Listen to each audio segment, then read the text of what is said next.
what's up mga kasadik? Yan, nandito na naman kami sa dagat, oh. Kasama ko sila kay.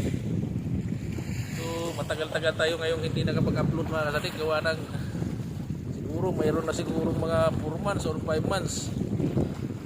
Hindi tayo nakapag-vlog. Gawa ng, pinagbawal kasi yung service namin, oh. Itong motorsiklo namin, hinuhuli doon sa kabila. Kaya hindi na kami nakapagpasyal. Kaya hindi na kami nakapagpamingwit mga kasadik dahil huli yung motor namin. So ngayon sinubukan namin dito sa kabilang side. Wala naman siguro problema sa ngayon. Kasama ko sila kay si John tulog pa. Siguro abutin ka siguro kami hanggang gabi dito mga kasadik, mga alas 8 siguro or alas 9. Mapakuko tayo ngayon o kaya mampusit. Sana makahuli tayo dahil matagal na talaga kaming hindi nag-uulam ng sariwang pakuko.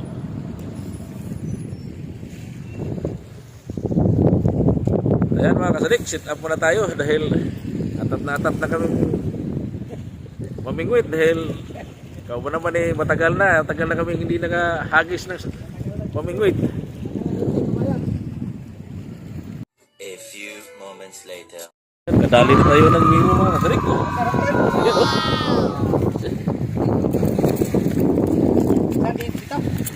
Ulog ka.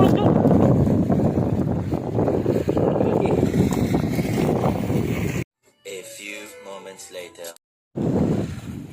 Dali na si Boywan mga kasadik ko. Oh, pangatlong piraso. Pwede na yan sa bawan. Kakarating lang ni Boywan pero nakadali na Pero a few moments later. uwi na kami mga kasadik dahil gabi na. Yung mga kasama ko nandoon sa kabila. Yung motor ni Baywan ayaw umandar. Kaya maghihila na naman kami ngayon. Masyadong mahangin mga kasadik. Ang daming basura.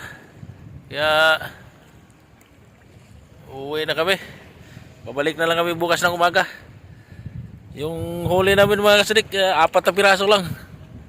So update na lang kami doon pagdating. Kasi hinihila pa nila yung motor nila. Ayan mga kasadik. Babu.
Yan lang yung huli namin mga kasadik ko, 4 na piraso.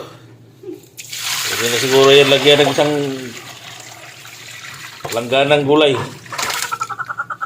Oh,